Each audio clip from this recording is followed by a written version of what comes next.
Anak-anak tercintaku, pada pagi hari ini saya akan mengulas dengan rinci sakramen imamat atau sakramen tabisan imam untuk kelas 9 semester ganjil. Perkenalkan, nama Bapak Fidelis Oka SAG, SMP Negeri 1 Segedong. Sakramen imamat ini merupakan salah satu sakramen panggilan hidup. Minggu yang lalu Bapak sudah menjelaskan tentang sakramen perkawinan. Itu juga adalah panggilan hidup dari Allah Bapa.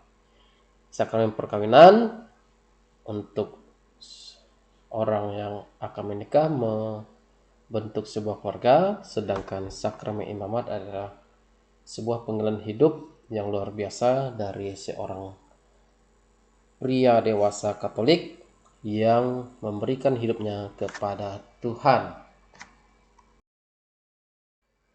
Dalam pelajaran ini, capaian pembelajarannya yaitu bisa kita lihat bersama-sama memahami makna panggilan hidup, bakti, dan imamat atau selibat sebagai pilihan hidup yang khas.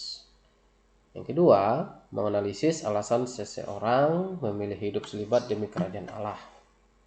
Yang ketiga, memahami sakramen imamat atau tabisan sebagai panggilan Allah dan tugas perutusan Yesus Kristus. Keempat, mengidentifikasi syarat-syarat khusus untuk menjadi seorang imam. Yang kelima, memahami tiga kaul yang diucapkan oleh imam atau biarawan biarawati.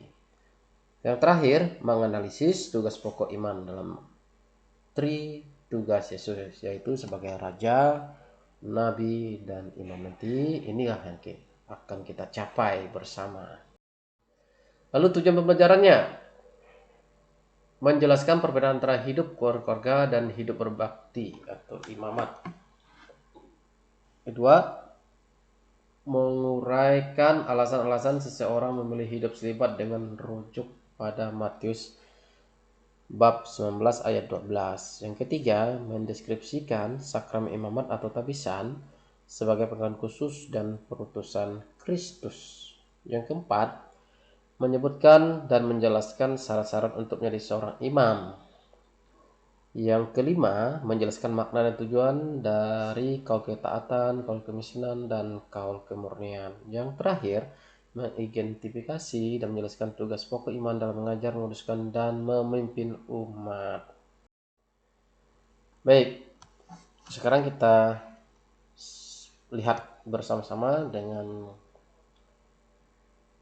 bahwa sakramen imamat merupakan sebuah pilihan hidup.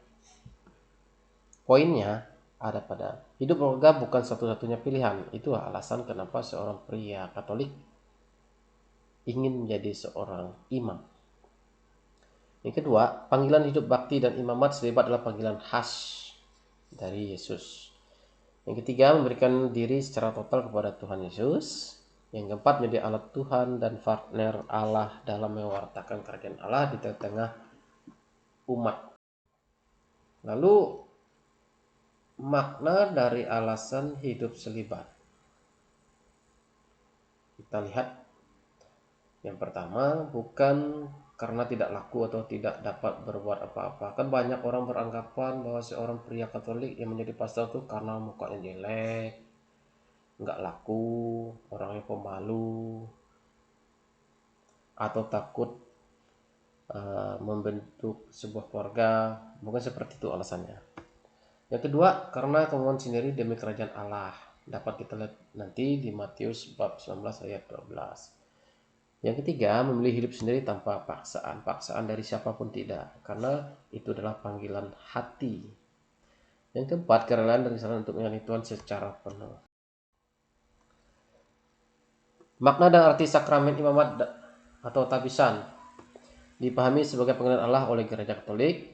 Panggilan khusus yang dimateraikan sebagai sakramen imamat tabisan mengembalakan gereja dengan sabda dan roh Allah.